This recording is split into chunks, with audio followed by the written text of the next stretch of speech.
പറഞ്ഞതുപോലെ തന്നെ നീ ചെയ്തു അല്ലേ? തൽക്കാലം നീ അവന്റെ കെട്ടഴിച്ചു.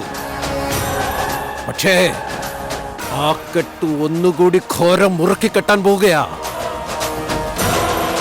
നിനക്കൊരിക്കലും ഇനി അഴിക്കാൻ പറ്റാത്ത വിധം.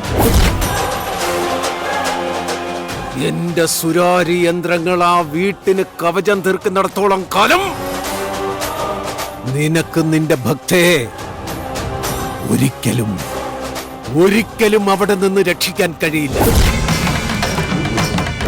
അവൾ ആ മതിൽക്കെട്ട് വിട്ട് പുറത്തേക്ക് ഇറങ്ങുകയുമില്ല. ആ മതിൽക്കെട്ടിനുള്ളിൽ സംഭവിക്കുന്നതൊന്നും നിന്റെ ദൃശ്യപഥത്തിൽ തെളിയുകയുമില്ല. ഇന്നു മുതൽ അവൾക്ക് നേരിടേണ്ടി വരുന്നത് കൊടിയ പീഡനങ്ങളായിരിക്കും. ആ പീഡനങ്ങളുടെ ഉച്ചസ്ഥായിയിൽ ഈ ഉഗ്രസേന അഘോര അവിടെ അവതരിക്കും. അവളുടെ പ്രാണൻ കൊണ്ട് എന്റെ ഉപാസനാമൂർത്തികൾക്ക് ഞാൻ ബലിതർപ്പണം ചെയ്യും. എല്ലാം കഴിഞ്ഞ മായാജാലക്കാരി, നിന്നെ ഞാൻ കാണിച്ചു തരുന്നുണ്ടത്.